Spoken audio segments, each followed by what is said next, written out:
Hey guys, it's Lisa from twocreativewebsite.com. Happy New Year, everybody. Welcome to 2010. I know I'm about 11 days late, but whatever. So today I want to talk about something a little different than I usually talk about. Typically I'm doing videos about blogging, making money online, but this is still related to that, and it's very important because if you don't listen to this, if you don't heed this advice, it may inhibit how much you make or if you can make money online at all in the long run. What am I talking about?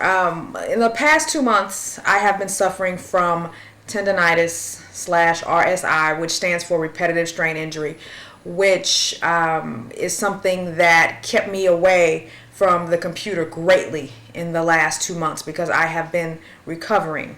Fortunately, it's something that looks like I'll be able to fully recover from, and if not, maybe 96, 97, make a 96-97% recovery, meaning I'll just maybe get fatigued every now and then and just have to take more breaks, which is fine. I should be doing that anyway.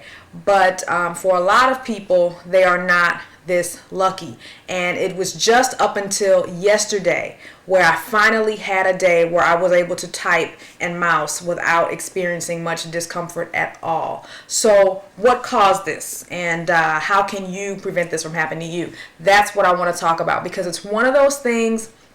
If you're not in any pain, or you think you're too young, or you think that's something that happens to people that do one thing and not the other, if you are spending at least 20 hours a week on the computer, you need to listen to this. If you are planning to do what I do and make the type of money I'm making, you need to listen to this. It's easy to think I'm not in any pain, I'm fine, I'm just gonna ignore this video. Please don't, because until you are in pain, you don't realize how serious this stuff is. And it was a very scary situation for me in the beginning because I didn't know if I had carpal tunnel syndrome. I didn't know if it would ever go away. So it's been a really, really rough 2 months for me. So I want to prevent you from having the same issue. So what caused my tendonitis? What caused my problem? Well, there was two things. Number one, overworking, overuse of my muscles. I mean, anytime you're sitting at a computer for more than 50 hours a week, you're putting yourself at great risk for a lot of conditions. But the bigger problem was my ergonomics. My workstation setup was just terrible. First of all, my mouse was way in front of my keyboard. I mean, it was on the side, but it was ahead of it, so I had to extend my arm just a little bit to mouse, because my keyboard tray was kind of narrow, and so I really had to position my mouse in a way that I could reach it. So the problem was I was extending my arm a little bit to mouse, and that was causing shoulder pain, which radiated down to my forearms, wrists, hands, and whatnot. Also, my chair was too low, so my keyboard tray was a little high, and I learned that when you are typing, your arms should be parallel to the floor, if not angled down just a little bit, with your wrists neutral. Not like this, what they call it, the bear claw, where your hands are resting on an armrest, and then you type. That rest that's there on your keyboard, if you buy a wrist rest, that's to rest your wrist when you're not typing. That's not to rest your wrist on when you are typing. Your wrist should be neutral, like pretty much straight when you're typing. And so that was one thing I did wrong. I had my wrist hands tilted up when I was typing. That was another problem. The other problem, very poor posture. You don't think about posture putting you at risk for carpal tunnel syndrome, but I learned this recently, that if you are slouched and you're hunched over, what happens is you compress that median nerve that runs down your arm and into your hand. And that median nerve, when that gets compressed, that's what causes carpal tunnel syndrome. So it's not just about the wrists, it's about your posture and you compressing that nerve, which causes problems in your arms, hands, and wrists. And trust me, I was the poster child for what not to do at a desk. I would be sitting, I'd be slouched, I'd have my legs kicked up on the desk while I'm typing like this. I mean, it's a wonder I didn't have this problem a long time ago. So the first thing you want to make sure, especially if you do a lot of work with a laptop, is, I'm not going to tell you to go buy a desktop, but I will tell you this, that laptops are the worst because they are not ergonomically correct by design. The screen is too close to the keyboard. So even if the keyboard's on your lap and your arms are parallel to the floor right by your sides, the screen is down here, so you're hunched down looking at the screen. And if you have poor eyesight, you are really in trouble because you're really hunched down trying to see the screen. So what you might say is, well, I'll just buy a stand for my laptop. The problem with the stand is you got the stand on the table and the screen is fine. You know, the top of the monitor is at the top of your head, which is how it should be.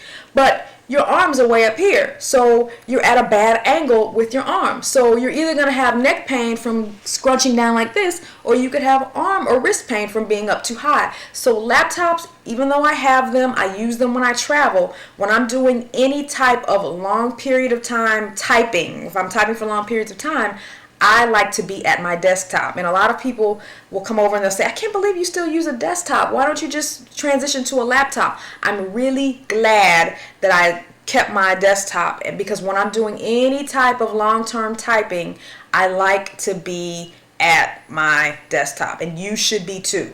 If you're not if you don't have a desktop, then, and you spend more than 20 hours a week in front of your computer, there are some kits and things that you can buy and things that you can do with your laptop to make it a little bit more ergonomically correct. And if you just use Google and do a search for it, you'll find some tips for that. But you really should be at an ergonomically correct desktop if you're going to be at a computer for long periods of time.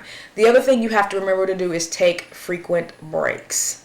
That's one thing I never did. And I was notorious for saying, okay, 10 more minutes and then I'll be done.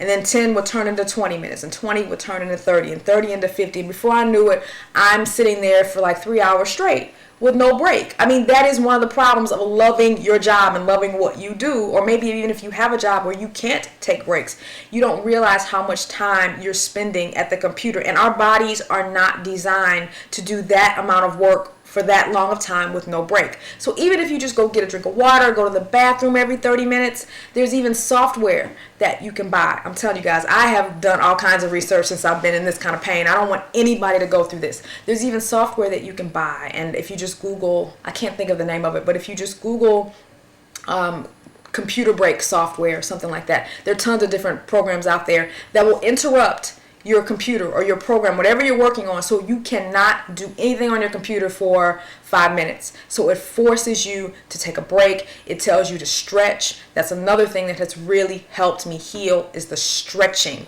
I had a relapse a couple days ago and I was like, oh my gosh, I'm still really in pain. And I realized I had not done my stretches in 2 days. So when I started doing stretches, and if you Google like carpal tunnel stretches or RSI stretches or whatever, there are a lot of preventative stretches that you can do out there to prevent yourself from even getting this condition. Because let me tell you what is the phrase? An ounce of prevention is worth a pound of cure. That is so true, because a lot of people will tell you once you start feeling the pain, sometimes it's already too late. You've already done way too much damage. So the best way to not have any pain and not to have problems down the road is to prevent it altogether. So this has changed my life. It's changed how I operate every day.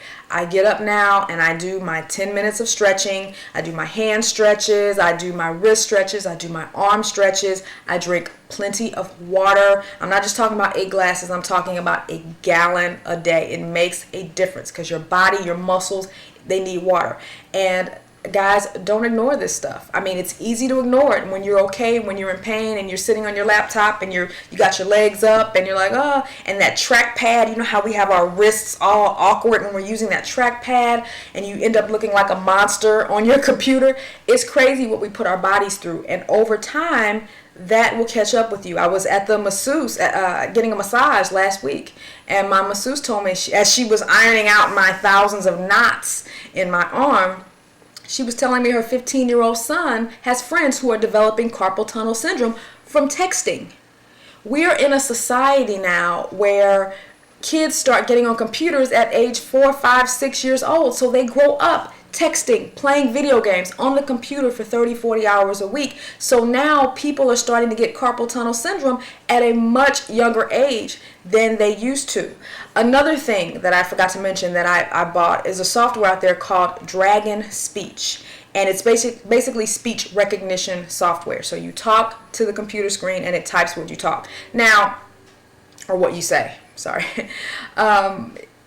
what's really kind of annoying about it, it's helpful, but it's annoying because, like most people, I type much faster than a computer can recognize what I'm saying. And then you have to deal with the computer, making mistakes and not understanding what you're saying. But when you are in as much discomfort as I was back in November, you don't care. It's worth it. I was able to use that, and I still use it when I'm doing a lot of typing, but when I was in a lot of pain in November, it was a big help to me. Even though I can type much faster than a computer can recognize me speaking, it was still a great help. And the Dragon speech software is actually very smart because it learns, it basically it learns your voice. So the more you use it, the better it gets, and you can even train it. Like, for example, when I said the word Siggy, it printed out my entire signature for an email. So you can program it to print out or type whatever you want if you just say one word. So you can use a lot of shortcuts.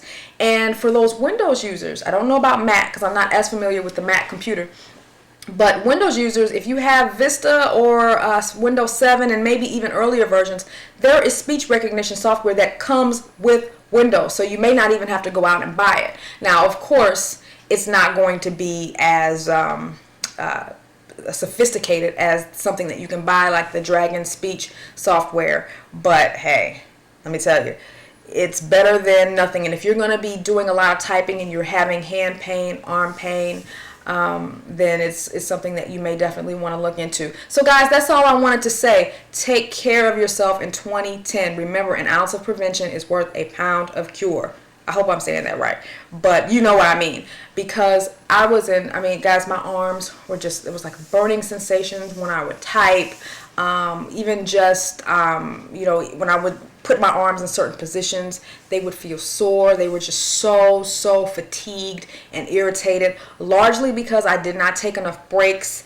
I did not have I think the biggest problem was the ergonomics, because working for myself, I have to say, I do a good job of, getting up and, running errands throughout the day. So it's rare that I'm just sitting at a computer for 8 hours straight. I'm typically, up and down, but I still was not taking enough breaks. But the main thing is the ergonomics. If you're on a laptop for 20 hours or more a week, you are putting yourself at greater risk for injury down the road, because like I said, laptops are just not ergonomically correct by design.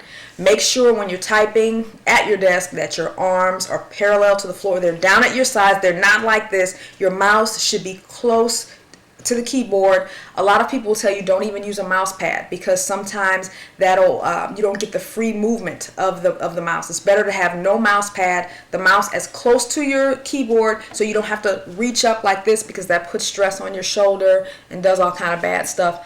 I want you guys to be healthy. I don't want you to go through what I've gone through in the last 2 months. Fortunately, I'm getting better. Yesterday, I had a really good day, and as I said, or I think I said, it was the first day that I've been able to type without hardly any discomfort in a couple of months. So that is good news. I'm still taking it easy. I haven't been online as much, and that's the beauty of affiliate marketing. When you're making money with residual income, my income has not really been affected by this at all. What a blessing. So I've been able to take some time off, and my sites continue to generate traffic and revenue. So that's been wonderful. So I haven't had that added stress of not being able to work. It's actually been kind of nice. So guys, take care of yourself. I don't want you to have to go through this. Make sure your workstation is ergonomically correct. Take breaks, eat healthy. That makes a difference too. Your body needs nutrients. Drink water. Get speech recognition software if you need it. Call an ergonomic specialist if you feel that you need one, if you work from home. Just take care of yourself, because this is no fun, and you don't want to injure yourself and have an injury that you'll never be able to get rid of. Okay? It's 2010. It's a different time. We're in the computer age. People are using computers and handheld devices more than ever, putting us all at a greater risk for injury, especially those of you guys who text and your thumbs are, you may not think it's gonna cause any problems until you wake up one day and you're like, ugh, what is that pain going down my arm? Then sometimes it's already too late. So take care of yourself, guys, and I'll see you in the next video. Bye-bye.